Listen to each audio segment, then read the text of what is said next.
Vamos abrir o texto sagrado uma última vez no livro de Números. Números capítulos 16 e 17. Se você estava se perguntando quando esta série difícil terminaria, é hoje, meu irmão. Fique tranquilo.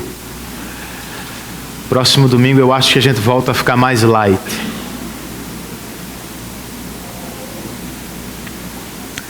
Nesta noite nós vamos estudar os capítulos 16 e 17 do quarto livro das Escrituras Sagradas. Certo senhor estava visitando a casa nova de seu irmão. E enquanto conhecia cada cômodo, cada novo espaço devidamente decorado, seu sobrinho de 6 anos lhe servia de guia. De repente ele parou diante de uma porta belíssima e perguntou ao menino: meu filho, para onde dá esta porta? Eu gostei dela. Seu sobrinho respondeu: tio, é a porta que dá para os fundos, mas meu pai não quer que abra, pois como venta muito aqui, quando a porta fica aberta, a sala fica toda suja. Eu entendi, meu filho. Continuou o Senhor: não vamos abrir a porta, porque quem manda aqui é o papai, certo? O menino de 6 anos respondeu: sim, é o papai, mas eu bem gostaria que não fosse. Eis o pecado da rebeldia no coração de uma criança. Sim, meu pai é o líder da família, mas às vezes eu gostaria que ele não fosse. As crianças não são as únicas.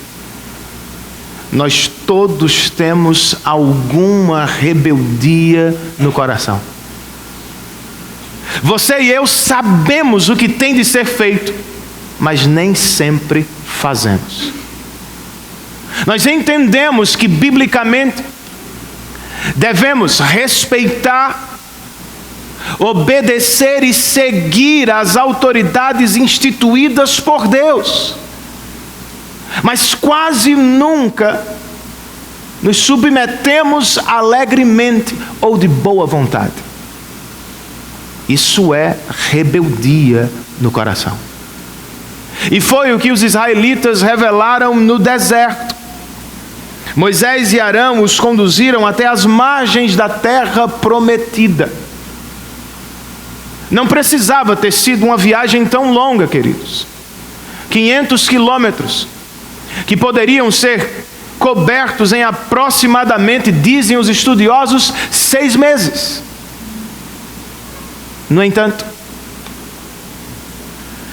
o pecado da rebeldia transformou uma viagem curta em uma jornada de 40 anos no deserto. Outra vez, não é o que queremos, mas é o que vivemos quando pecamos contra Deus ao nos rebelar contra a liderança dele. Por isso, irmãos, antes que seja tarde demais, vamos clamar uma última vez: Senhor, livra-nos do pecado da rebeldia. Leiamos os versos 1 e 2 do capítulo 16 para começar.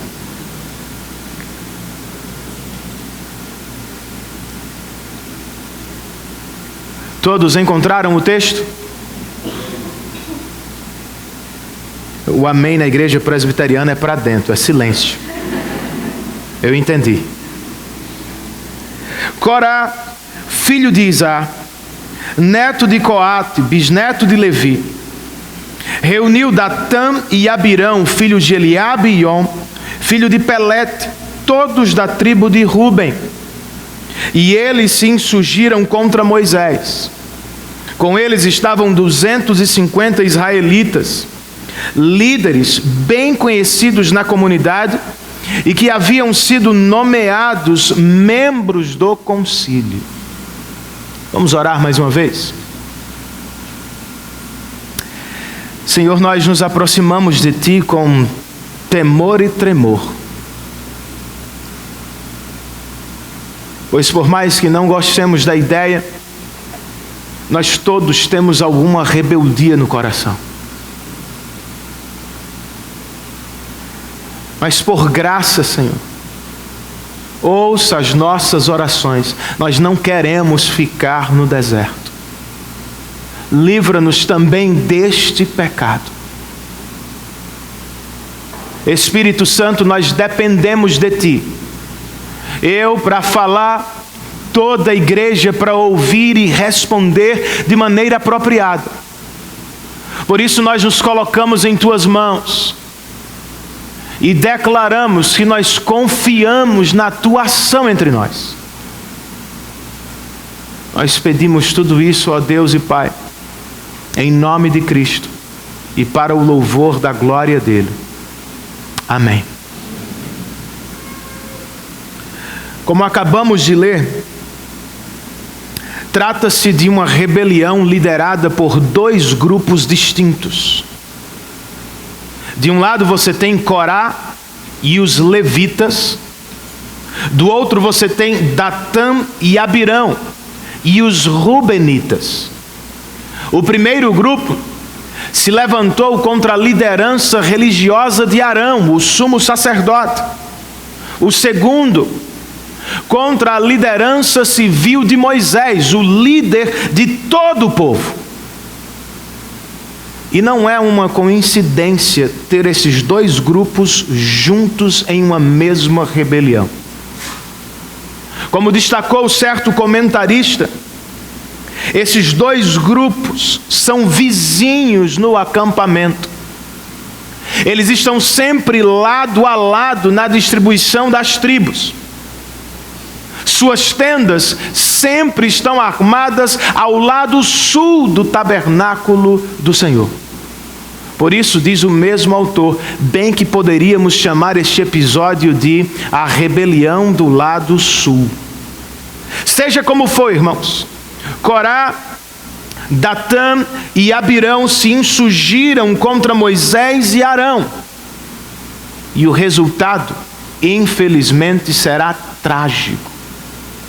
Ao final desta rebelião, mais de 15 mil pessoas estarão mortas no deserto.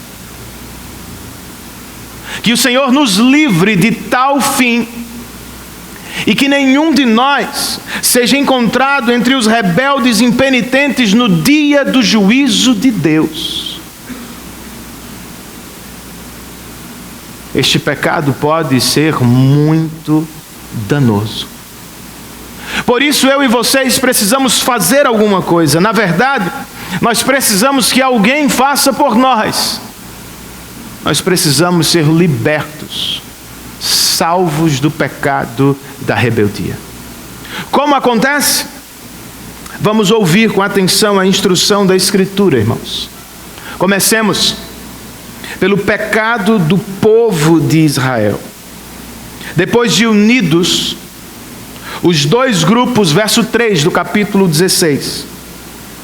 Os dois grupos se ajuntaram contra Moisés e Arão e lhes disseram: basta, a assembleia toda é santa, cada um deles é santo, e o Senhor está no meio deles.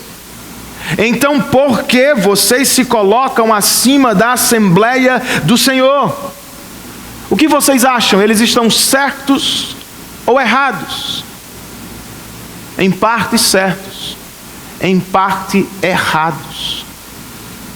Este é um caso clássico do que chamamos na lógica de conclusão falsa, construída a partir de uma premissa verdadeira. Sim, obviamente, em um sentido, todos os israelitas são santos. E sim, em um sentido, Deus está no meio de toda a assembleia, mas não foi Moisés quem se colocou acima do povo, irmãos. Foi Deus quem o fez. Os israelitas podem ser iguais, no valor que têm para Deus, mas não são iguais nos papéis que receberam dele.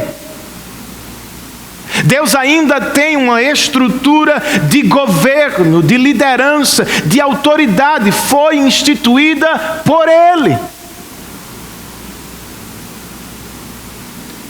Ao ouvir a queixa dos rebeldes, verso de número 4, Moisés prostrou-se rosto em terra, revelando total dependência do Senhor. E depois ele disse, primeiro aos levitas, a Corá e a todos os seus seguidores: pela manhã o Senhor mostrará quem lhes pertence, e fará aproximar-se dele aquele que é santo, o homem a quem ele escolher. Você, Corá, e todos os seus seguidores deverão fazer o seguinte: peguem incensários, e amanhã coloquem neles fogo e incenso perante o Senhor. Quem o Senhor escolher será o homem consagrado. Basta levitas.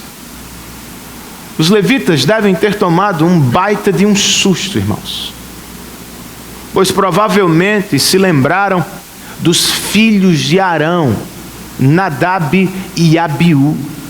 Ambos eram sacerdotes, tinham a autorização do Senhor para se aproximar do altar, mas o fizeram de maneira errada. Trouxeram diante de Deus fogo estranho e pagaram por isso com a própria vida. Se Deus tratou assim os sacerdotes que podiam se achegar, o que não fará aos levitas que não podem se aproximar tanto quanto os sacerdotes? Mas qual era mesmo o problema deles? Por que estavam se levantando contra Moisés e Arão? Verso de número 8. Moisés disse também a Corá: agora ouçam-me, levitas. Não lhes é suficiente que o Deus de Israel os tenha separado do restante da comunidade de Israel e os tenha trazido para junto de si, a fim de realizarem o trabalho no tabernáculo do Senhor e para estarem preparados para servir a comunidade? Ele trouxe vocês e todos os seus irmãos levitas para junto dele, e agora vocês querem também o sacerdócio? É contra o Senhor que você e todos os seus seguidores se ajuntaram. Quem é Arão para que se queixem contra ele? Vejam, não foi contra Arão, foi contra o Senhor. E a rebelião dos levitas tem sua fonte em dois pecados, irmãos: ingratidão e inveja. Porque não estavam satisfeitos com o que receberam de Deus, eles desejaram aquilo que Deus deu aos sacerdotes. Não nos é suficiente servir no templo, nos átrios, nós queremos o santo lugar. Não estamos felizes com servir ao povo, nós queremos ministrar diante da arca do Senhor. Eles queriam mais do que haviam recebido. E o segundo grupo, Renan? Bem, sobre o segundo grupo, irmãos, está registrado no verso 12, que Moisés mandou chamar Datã e Abirão, filhos de Eliabe. Mas eles disseram: nós não iremos. Não lhe basta nos ter tirado de uma terra onde manam leite e mel para matar-nos no deserto? E ainda quer se fazer chefe sobre nós? Além disso, você não nos levou a uma terra onde manam leite e mel, nem nos deu uma herança de campos e vinhas. Você pensa que pode cegar os olhos destes homens? Nós não iremos. Entre os dois não iremos dos Rubenitas, Datã e Abirão destilam insatisfação com o ministério de Moisés. Você nos tirou de uma terra boa, o Egito, e nunca nos levou a uma terra melhor, Canaã. Tudo que você nos deu foi o deserto. Mas foi Moisés, irmãos. Foi Moisés quem os tirou do Egito. Foi Moisés quem lhes prometeu Canaã. Foi por causa de Moisés e de sua liderança que o povo parou no deserto? Não, irmãos. A insatisfação deste povo tinha por alvo o próprio Deus. E o pecado de Israel, e não a liderança de Moisés, era a causa por trás daquele deserto. Mas como acontece também nos nossos dias, era mais fácil culpar os líderes. Moisés ouviu, e pela primeira vez na Bíblia, diz o texto, ele se indignou. Só que, verso 15, em vez de falar diretamente com os rebeldes, Moisés indignou-se e falou com Deus. Ele disse ao Senhor: não aceites a oferta deles. Não tomei deles nem sequer um jumento, nem prejudiquei a nenhum deles. Antes, quando ouviu os levitas, Moisés se prostrou diante do Senhor. Aqui, ao presenciar a insolência de Datã e Abirão, Moisés parece ter explodido, irmãos. Ainda assim, tome nota, ele o fez diante do Senhor. Não é como devemos proceder também, irmãos? Se você ocupa posição de liderança, seja na família, na igreja ou no trabalho, sofrer com alguma rebeldia será inevitável, vai acontecer. Se está acontecendo, dê ouvidos ao conselho deste servo de Deus. Em vez de se levantar para se defender, coloque-se sob a defesa do Senhor. Em vez de se levantar para falar de maneira orgulhosa contra os rebeldes, cale-se diante de Deus e espere por Ele. Renan, eu não consigo. Eu tenho que falar. Meu temperamento é explosivo. Você quer falar? Faça como Moisés. Fale com o seu Deus. Você não pode controlar o que as pessoas vão dizer sobre você, mas cabe-lhe controlar o que você pode dizer das pessoas. Responder no mesmo tom de voz, atacar com a mesma estratégia, só vai piorar as coisas. Quer falar? Tranque-se no seu quarto e fale com Ele. O Senhor está ouvindo.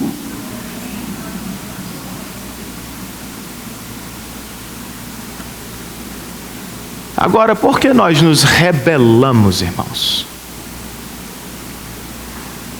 Desejar a liderança não é pecado. Porque a desejamos, pode ser. Os levitas não estavam felizes com o ministério que receberam. Os rubenitas estavam insatisfeitos com o resultado do ministério de Moisés. Os primeiros não precisavam ser sacerdotes para servir, deveriam estar servindo como levitas. Os últimos não dependiam de mais poder para liderar, eles já estavam em posição de liderança. Mas porque foram tomados por este pecado, o pecado da rebeldia, uns querem mais visibilidade, outros querem mais poder. Não é o que acontece conosco, irmãos? Nós nos rebelamos, Ora, porque queremos mais prestígio. Ora, porque queremos mais resultados ou melhores resultados. Nós nos rebelamos contra os nossos líderes, ou porque não estamos satisfeitos com o que recebemos, ou porque na verdade nos achamos melhores do que eles. Se é contra este pecado que você vive lutando, vença-o, buscando a satisfação de Deus para a sua alma, no resultado da obra de Cristo. Pense comigo. Eu e vocês estávamos longe, irmãos.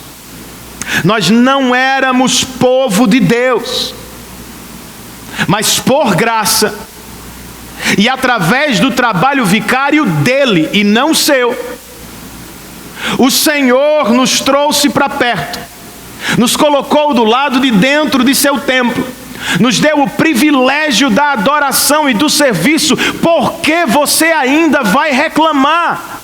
Por que ainda seremos ingratos?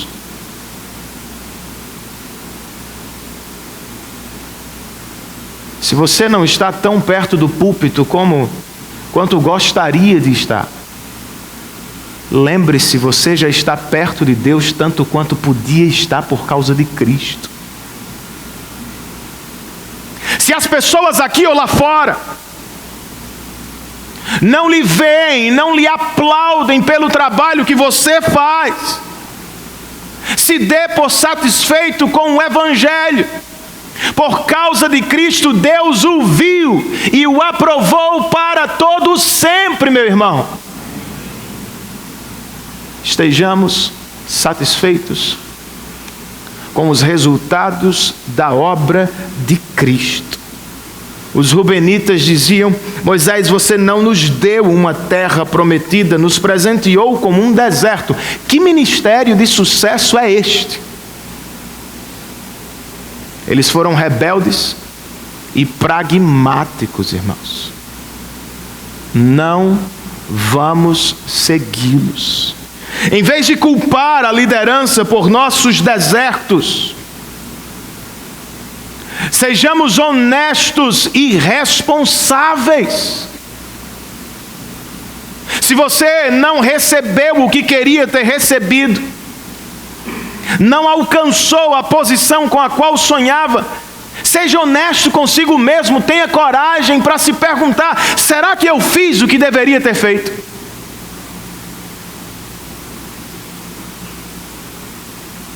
Ou será que eu não fiz o que deveria ter sido feito?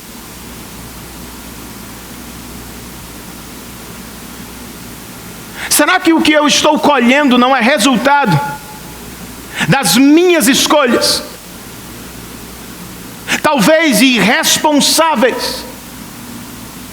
Em vez de apontar aquele que está acima de você, na igreja, no trabalho ou da família, aponte-se para si mesmo, meu irmão. Tenha coragem de se olhar no espelho e veja por que você parou, por que você não subiu, por que você não alcançou. Nem sempre são os líderes que estão errados. Às vezes sou eu. E se estamos falando, irmãos, de resultados na igreja, tenhamos isso sempre em mente. Os nossos resultados não são avaliados por parâmetros pragmáticos. Uma empresa deve ser avaliada por seus números. A empresa onde você trabalha precisa de metas, deve alcançar os números. Eu sei disso. Mas na igreja, irmãos, a nossa avaliação é diferente. Nós somos avaliados aqui por fidelidade à palavra de Deus e por amor ao povo dele. Ela pode ser maior ou menor. Ela pode ter 100, 500 ou 2.000. O que vale é fidelidade a Deus e sua palavra, amor e serviço a seu povo. Que o Senhor nos ajude com isso. Depois de conhecer o pecado do povo de Israel, ouçamos a resposta de Deus, irmãos.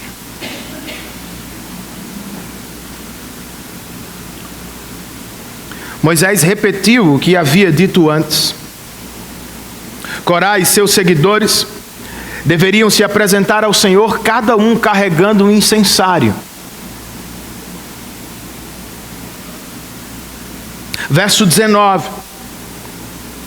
E quando ele chegou, quando Corá reuniu todos os seus seguidores à entrada da tenda do encontro, incitando-os contra Moisés e Arão, a glória do Senhor apareceu a toda a comunidade. E o Senhor disse a Moisés e a Arão: afastem-se dessa comunidade para que eu acabe com eles imediatamente. Mas Moisés e Arão, verso 22, prostraram-se, rosto em terra, outra vez. É o que andam fazendo ultimamente.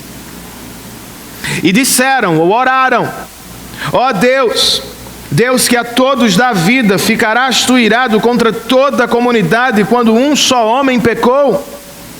Então o Senhor disse a Moisés: diga à comunidade que se afaste das tendas de Corá, Datã e Abirão. Os israelitas atenderam, irmãos? Sim, verso de número 27. Eles se afastaram das tendas de Corá, Datã e Abirão. Datã e Abirão tinham saído e estavam em pé à entrada de suas tendas, junto com suas mulheres, seus filhos e suas crianças pequenas.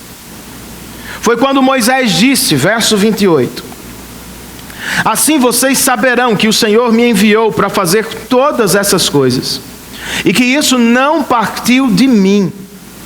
Se estes homens tiverem morte natural e experimentarem somente aquilo que normalmente acontece aos homens, então o Senhor não me enviou. Mas, se o Senhor fizer acontecer algo totalmente novo, e a terra abrir a sua boca e os engolir, junto com tudo que é deles, e eles descerem vivos ao Sheol, ou à sepultura, então vocês saberão que estes homens desprezaram o Senhor. Assim que Moisés acabou de dizer tudo isso, o chão debaixo deles fendeu-se, e a terra abriu a sua boca e os engoliu, juntamente com suas famílias, com todos os seguidores de Corá e com todos os seus bens. Desceram vivos à sepultura com tudo o que possuíam. A terra fechou-se sobre eles e pereceram, desaparecendo do meio da assembleia. Diante dos seus gritos, todos os israelitas ao redor fugiram, gritando: a terra vai nos engolir também. Então veio fogo da parte do Senhor e consumiu os 250 homens que ofereciam incenso. Ironicamente, comenta certo autor, os rubenitas que queriam subir na vida através do poder acabaram descendo à sepultura. E os levitas,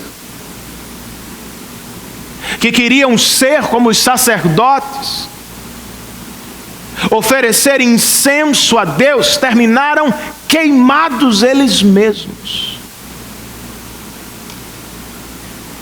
Só sobrou o incensário.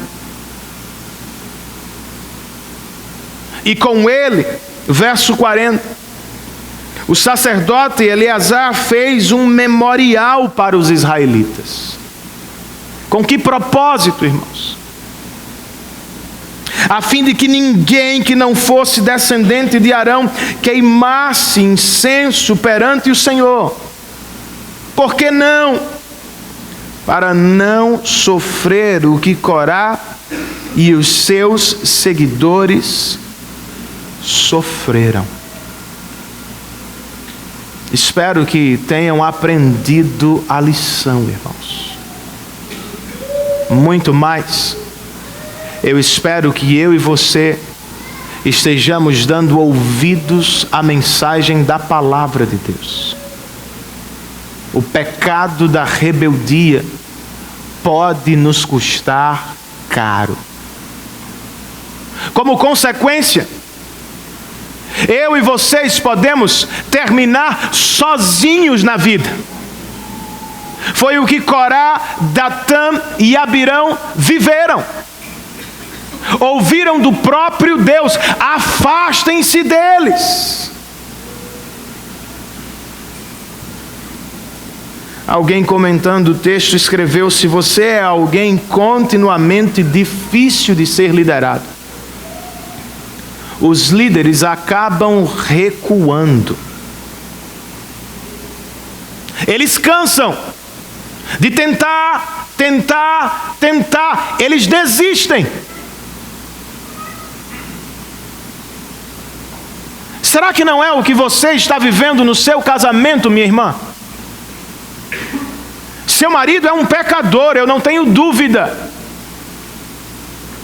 Mas também não há dúvida sobre o seu estado. Você também é. E se você está o tempo todo rivalizando com ele, tentando tomar a sua liderança, sendo insubmissa, ou ele vai responder com ira, ou vai desistir de tentar. E você reclama dizendo: ele está distante. Talvez seja isso. Meu chefe não me vê, pastor. Meu líder na repartição não me nota. Talvez ele tenha tentado, mas você é difícil de ser liderado. Tem coisa pior do que ter um subordinado do contra, irmãos. O tempo inteiro dizendo: não é assim, não é assado, eu sei fazer. Talvez seja por isso, meu amigo, que você anda sozinho, até mesmo na igreja. Você diz que as pessoas são complicadas, mas você já parou para se ver de verdade? Elas tentam, mas você não cede, não se submete. É difícil acompanhar alguém assim. Como consequência deste pecado, nossos familiares e melhores amigos podem sofrer conosco.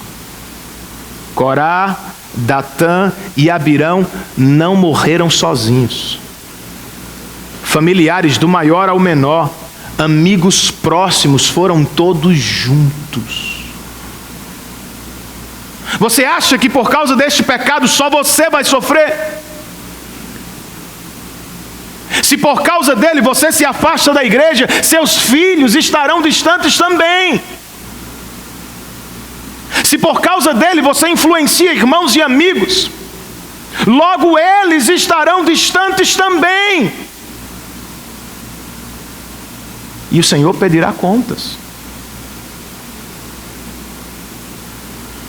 Como consequência deste pecado, irmãos, eu e vocês podemos cair em vários buracos ao longo do caminho.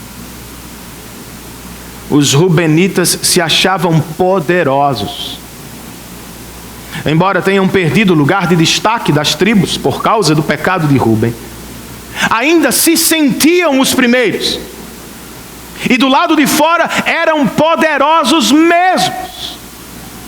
Mas de repente a terra se abriu e os engoliu vivos. Às vezes é como você vive, como eu ando. Nós atuamos, performamos, nos apresentamos como se fôssemos grandes, poderosos, sábios. E vamos levando a vida do lado de fora, sem perceber o que está do lado de dentro. Se há alguma rebeldia no nosso coração, em algum momento a erosão do Senhor vai nos alcançar. Eu acho que é época de ouvirmos notícias sobre o sul do país, tempestades, ventanias, e de repente enchentes e estradas inteiras caem. Aos nossos olhos elas estão perfeitas, foram bem construídas, mas talvez as pessoas não estejam vendo buracos que estão sob as estradas. Com a força das águas, com o excesso das águas, eles abrem. Tenha cuidado, que a sua vida exterior esteja combinando com a interior.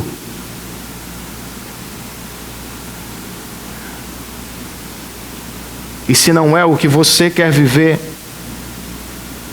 sofrer por este pecado, afaste-se dele, meu irmão, e se submeta à liderança estabelecida por Deus. Os levitas estavam dizendo: nós somos iguais a Arão, nós todos somos santos, podemos adorar do nosso jeito, não precisamos de Arão. Claro que precisavam, irmãos. Nem todos os caminhos levam a Deus, como diz o ditado. Alguns dos nossos melhores caminhos podem nos levar ao fogo consumidor do Senhor. Se não é o que quer para a sua vida, abandone este pecado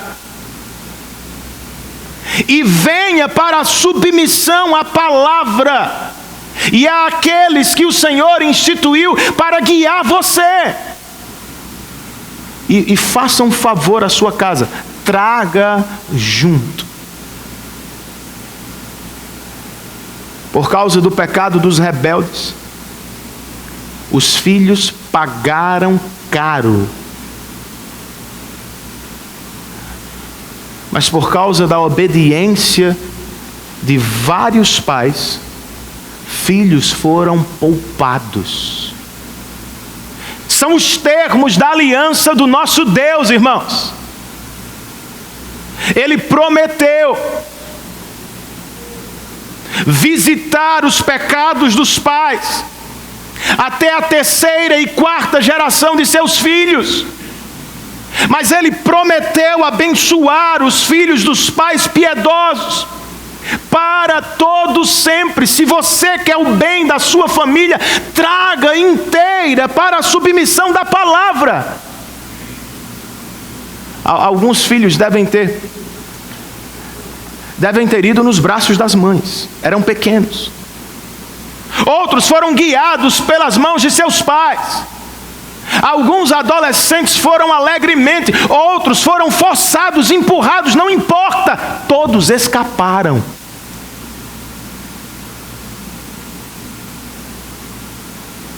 Faça de tudo para trazer sua casa sob a submissão da palavra.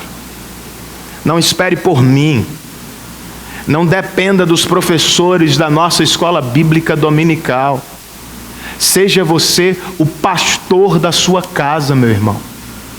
Minha irmã, seja professora de Bíblia do seu filho. É sua responsabilidade. Dê você o exemplo em casa de submissão à palavra. Como você espera que seu filho seja submisso se você não é? E não negocie este dia. O que estamos fazendo? O culto não é só para adultos, é para os nossos filhos. Pastor, mas ele não entende, não importa. Ele já sabe que isso é importante para mim. Ele já sabe que o culto é importante para você. Você não faz outra coisa no domingo. Pela graça de Deus, irmãos, a obediência dos pais pode abençoar os filhos. E uma curiosidade da graça para terminar esta divisão: Embora Datã e Abirão, com toda a sua descendência, tenham sido cortados de maneira definitiva de Israel, a descendência de Corá foi poupada, irmãos. Quando o autor deste livro registra seu segundo censo, que divide o texto, para surpresa do leitor mais atento, os filhos de Corá estão lá. Eles foram poupados do fogo do Senhor e se tornaram parte da geração que foi morar em Canaã. O que você acha que aconteceu? Eles atravessaram a rua, irmãos. Eles deixaram as tendas da rebeldia de seus pais e se aproximaram do tabernáculo da salvação. Por que você não faz o mesmo nesta noite, meu irmão? Por que você não dá ouvidos ao convite do Senhor? Atravesse a rua. Deixe o pecado da rebeldia e venha para o acampamento da salvação. Mas Renan, você não entende, eu não mereço. Eu sou um baita de um rebelde. Você não precisa me dizer, eu sei. Eu também fui. E em alguma medida eu também sou. Mas louvado seja o Senhor.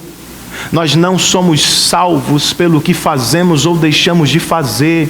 Nós somos salvos pelo que Cristo fez por nós na cruz do Calvário.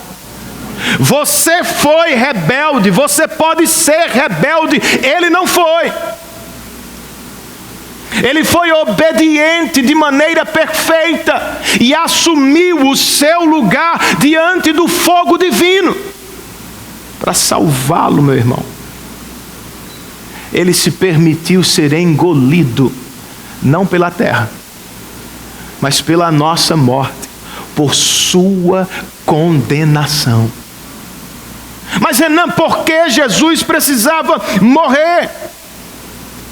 O que é que ele estava fazendo? Meu amigo, Jesus estava se identificando com os pecadores.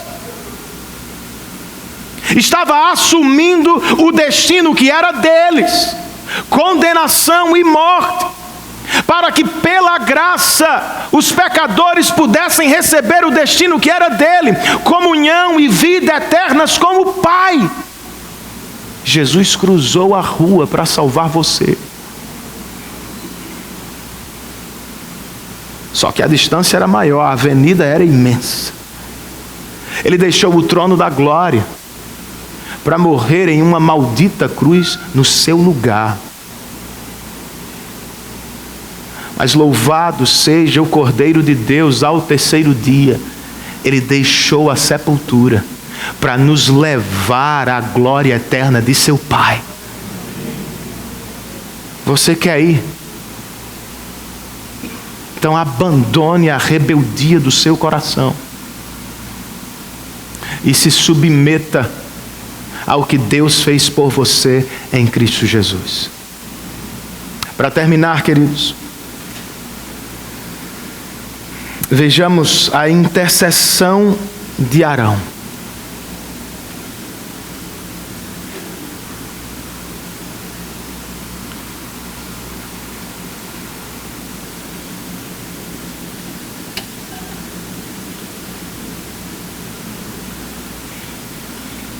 A terra engoliu os rubenitas.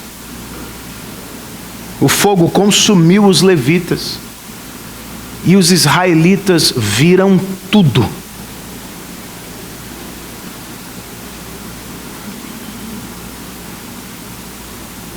Você espera vê-los de joelhos em arrependimento agora.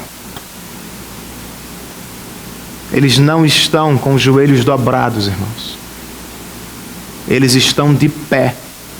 Se levantaram como seus líderes contra Moisés e Arão. E isto prova uma das teses dessa nossa série de mensagens.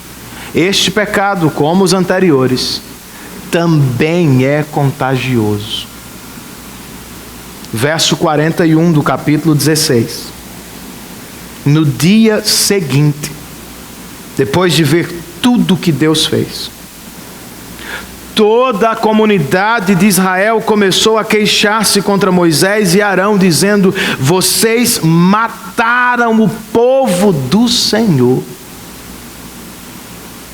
Vejam como eles tratam os rebeldes. São o povo do Senhor. Eles acreditaram no ensino dos rebeldes. Somos todos iguais.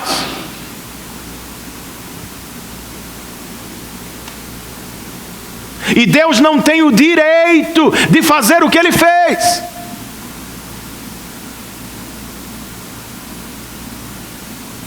Era o que estavam dizendo, irmãos. Ao menos na atitude que tomaram. Mas aparentemente deixaram o Senhor de lado, porque talvez não pudessem vê-lo, e se voltaram contra os líderes dele. Vocês mataram o povo do Senhor.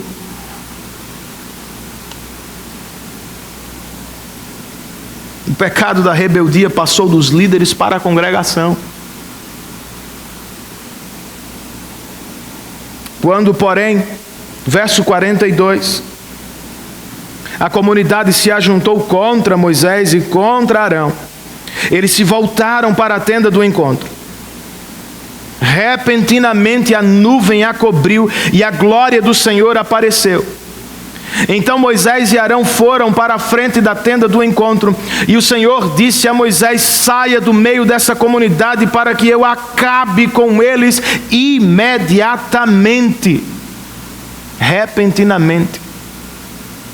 E imediatamente sugerem o seguinte: o tempo acabou para esse povo.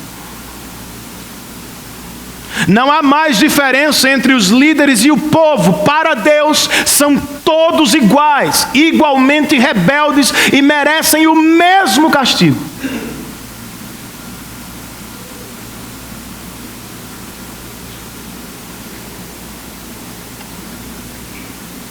Mas o texto nos diz ao final do verso 45 que Moisés e Arão se prostraram rosto em terra de novo, irmãos, para interceder pelo povo.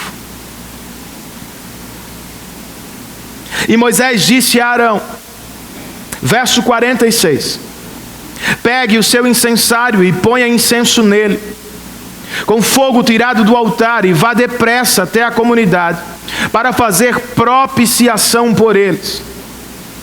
Porque saiu grande ira da parte do Senhor e a praga começou.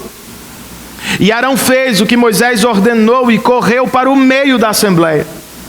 A praga já havia começado entre o povo, mas Arão ofereceu incenso e fez propiciação por eles.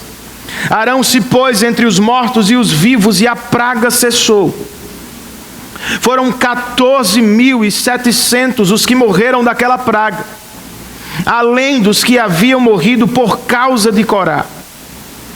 Então Arão voltou a Moisés, à entrada da tenda do encontro, pois a praga havia cessado.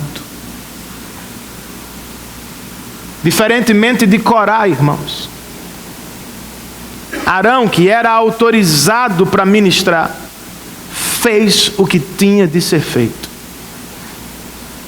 Correu para o meio do povo para interceder por ele. Ofereceu incenso ao Senhor para proteger o povo de Deus. Por graça, Deus atendeu. E embora muitos tenham morrido naquele dia, muitos outros foram poupados, através da fidelidade de um homem que fez o que fora chamado para fazer.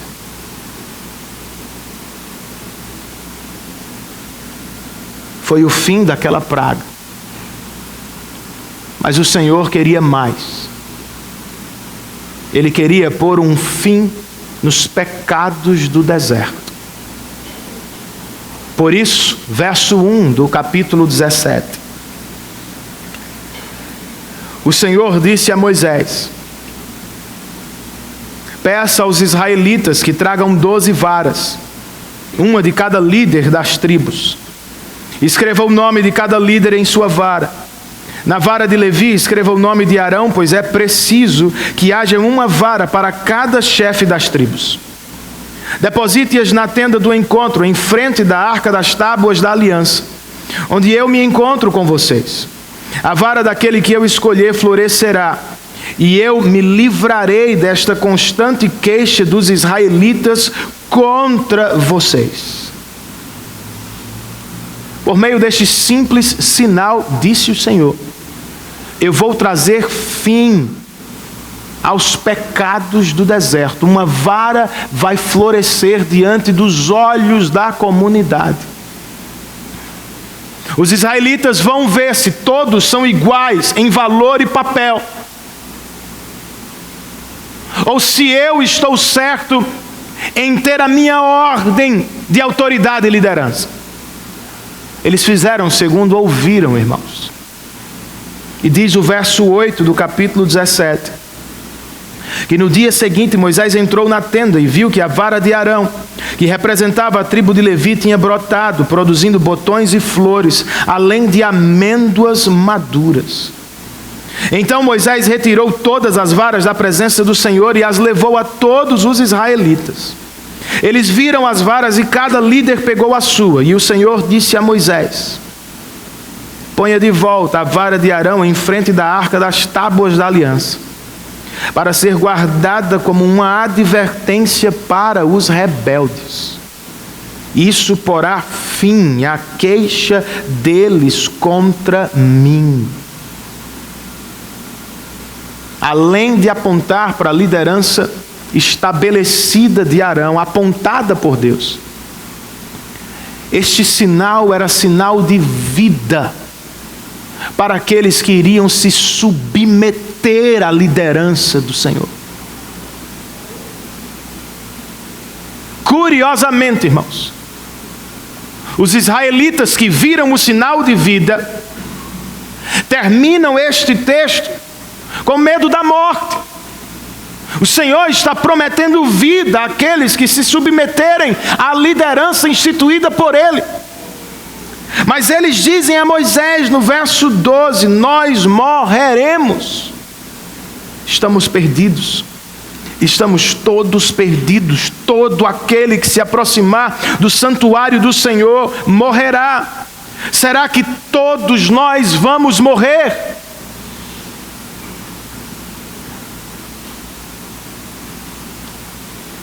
Sim ou não? Sim, se vocês trilharem os passos de Corá, andarem na rebeldia, vocês morrerão. Mas não! Se andarem nos passos de Arão, se andarem nos meus caminhos, não, vocês não vão morrer. Haverá vida espiritual para vocês e mais, consequentemente, vocês vencerão os pecados do deserto. Eu e vocês podemos experimentar o mesmo, irmãos. Será que eu vou ficar neste deserto por mais um ano, pastor? Eu vou morrer por aqui? Depende, meu irmão. Depende do caminho que você vai escolher. Se achar que deve seguir o caminho de Corá, você vai sofrer. Corá representa um cristão que não leva a palavra de Deus a sério. Conhece aquele cristão que vive do jeito dele? Que quer adorar de seu jeito e modo. Este é Corá. Não, eu não vou me submeter à palavra de Deus para criar meus filhos. Eu não vou me submeter à palavra de Deus para ganhar recursos no mundo. Eu não vou me submeter à palavra de Deus para cultuar. Eu vou cultuar como todo mundo está cultuando. Isso é Corá. Arão representa o caminho da obediência e submissão. Então é simples. Se escolher ser o seu próprio líder, não tenha dúvida, você vai sofrer na vida, se é cristão. Se não é, talvez não sofra nesta, certamente na próxima. Mas se resolver viver para a glória de Deus, você tem que matar este líder insubmisso que vive no seu coração, a cada manhã, a cada rompante de orgulho, excesso de poder, atacá-lo, bater nele, lembrá-lo de que você não é rei coisa alguma, você é servo do Todo-Poderoso.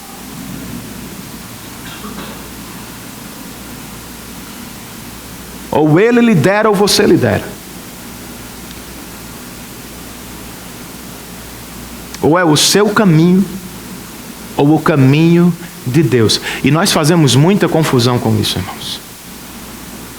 Por vezes pensamos como os israelitas aqui. Dizemos coisas do tipo: por que o caminho do Senhor tem de ser tão estreito? Não deve ser assim. Não só tem um jeito de fazer as coisas. A Bíblia não é a única regra de fé e prática da igreja. Não, todos os cultos são aceitáveis aos olhos de Deus. Todos os pecadores serão salvos por Ele. No final, Renan, Deus não vai deixar ninguém do lado de fora. Que Bíblia você está lendo? O Deus da Bíblia não aceita todo e qualquer culto. Ele não aceita toda e qualquer expressão religiosa. Ele só aceita a que Ele mesmo escreveu. Não é você quem determina quais elementos do culto devem estar presentes, quais estão fora. Não somos nós que, para atrair pessoas, copiamos o mundo para chamar a atenção de todos. Não, irmãos. Deus não aceita culto que se parece mais com Hollywood do que com igreja. Ele não aceita culto que não tem os simples elementos da palavra. Não é assim, meu irmão. Leia a Bíblia. Pessoas morreram por tentar cultuar a seu próprio modo. Corá é um deles.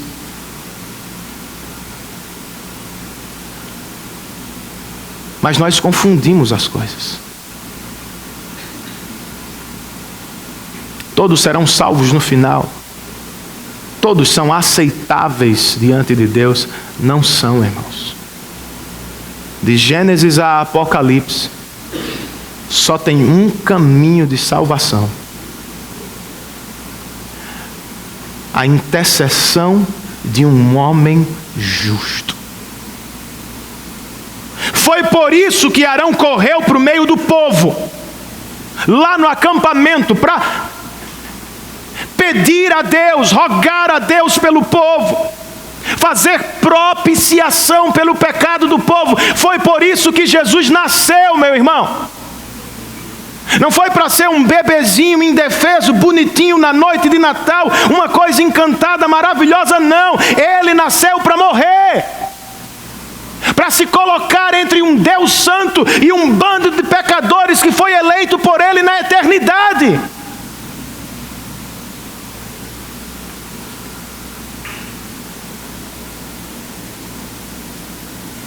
Ao se entregar na cruz no nosso lugar, seu sacrifício subiu aos céus como um incenso agradável a Deus. Você sabe qual era o propósito do incenso no tabernáculo? O tabernáculo tinha de ser perfumado 24 horas. Era a proteção. O incenso do lado de dentro bloqueava o odor do pecado que estava do lado de fora. O Senhor quer habitar no meio do seu povo. Ele quer andar com seu povo no deserto. Ele quer levá-lo a Canaã, mas ele não pode habitar no meio do pecado, então tem incenso. Ele fica do lado de dentro, no cheiro da santidade, no cheiro da justiça, e assim as pessoas estão protegidas do lado de fora. Foi por isso que Arão foi para o meio do povo queimar incenso, proteger a santidade de Deus e salvar alguns pecadores que estavam perdidos. Foi por isso que Jesus foi para a cruz, meu irmão. Você não é aceitável, coisa alguma. Os seus menores pecados o condenam ao inferno. Eu e vocês, por conta própria, não cheiramos bem.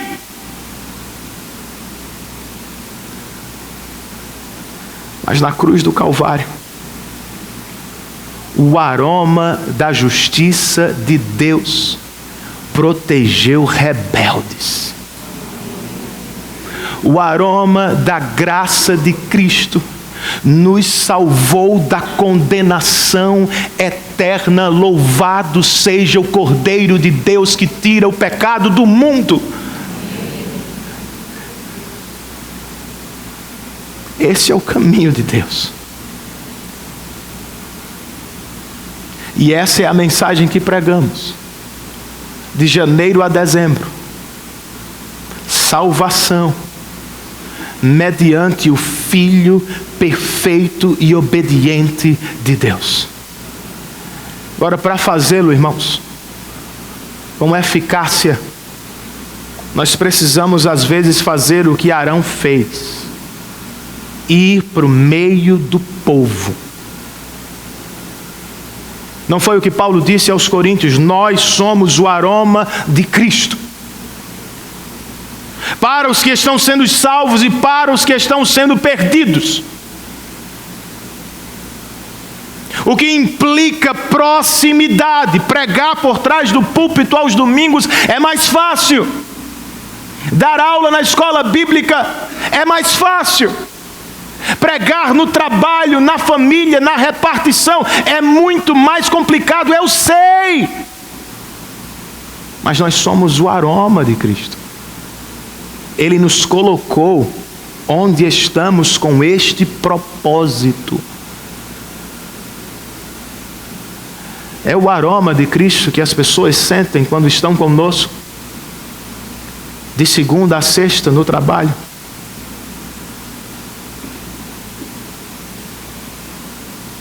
Ou será que exalamos o mesmo odor de todos os pecadores?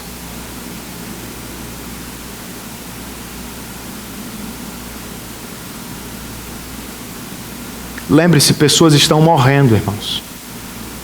Na verdade, sem Cristo, elas estão mortas para Deus e condenadas ao deserto eterno. Alguém precisa apontar-lhes o caminho da intercessão de Cristo. Elas estão mortas, Renan, estão. Mas Deus é poderoso, irmãos. Ele deu vida à vara de Arão, que também estava morta. Ele pode dar vida aos pecadores para quem pregamos. Ele fez aquele objeto inanimado dar frutos. Ele pode dar fruto à sua humilde pregação. Tenha fé, seja fiel e pregue o Evangelho, meu irmão. Aproveite o Natal. Ótima oportunidade. Todo mundo reunido. Pelo menos superficialmente, todo mundo sabe que é uma data cristã. Não perca a oportunidade.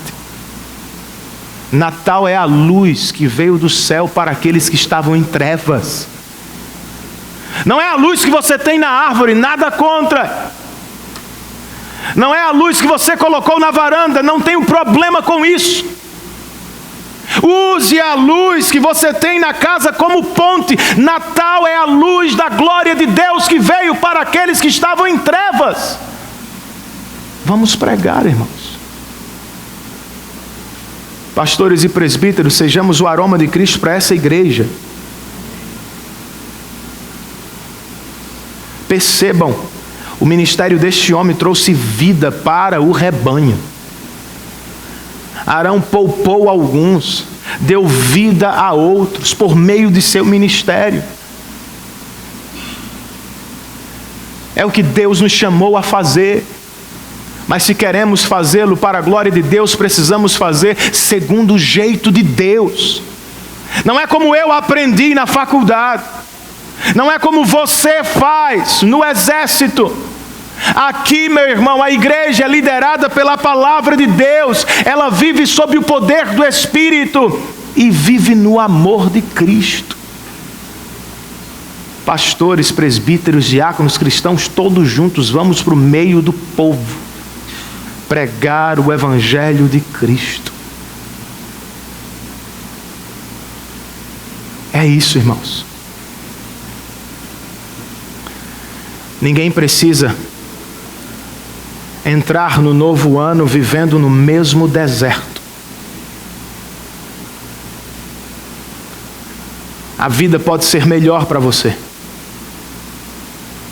Ela certamente será sem o pecado da rebeldia. Por isso, em vez de imitar o espírito daquela criança da introdução, meu pai é o líder, mas eu gostaria que não fosse, vamos imitar Moisés e Arão,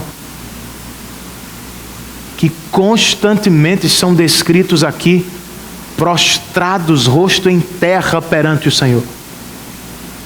Isso é submissão, meu irmão. E eles estão certos, pois a palavra de Deus declara em 1 Pedro: humilhem-se debaixo da poderosa mão de Deus, para que Ele os exalte no tempo devido. Lancem sobre Ele toda a sua ansiedade, porque Ele tem cuidado de vocês. É como quer terminar o ano, entrar no novo ano sob o cuidado de Deus? Coloque-se também sob a liderança dEle. Curve a sua cabeça, feche os seus olhos. Faça uma breve oração respondendo aquilo que você ouviu nesta noite.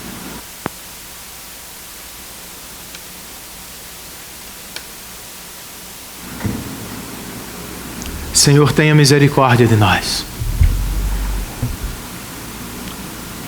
De novo, ó Deus, por mais que não gostemos desta ideia, por vezes nós somos muito parecidos com estes israelitas do texto que estudamos.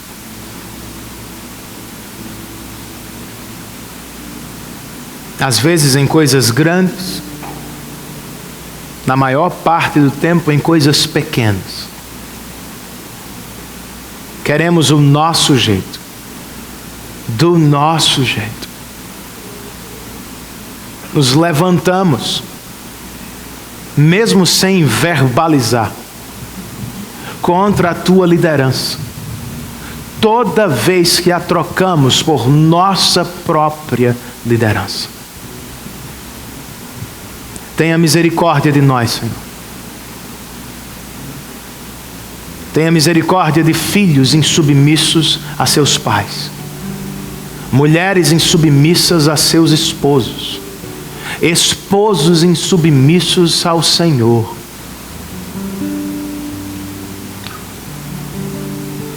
Cristãos insubmissos no trabalho, na faculdade ou na escola. Tenha misericórdia de nós, Senhor.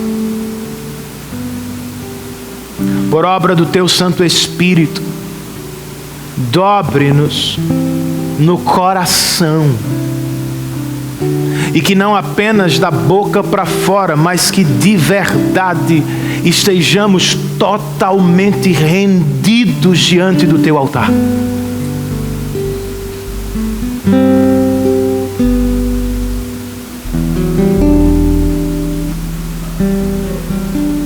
Não queremos adorar apenas aos domingos. Queremos adorar-te, ó Deus, de segunda a sexta, sábado, em todos os ambientes por onde o Senhor nos levar. Muito obrigado a Deus e Pai por Cristo Jesus.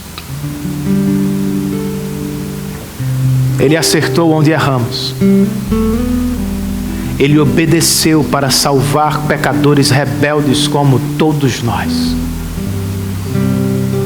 Por isso nós o exaltamos nesta noite. No nome dele nós oramos. Amém. Fiquemos de pé, queridos, e cantemos ao Senhor uma canção que retrata o seu poder em nos salvar.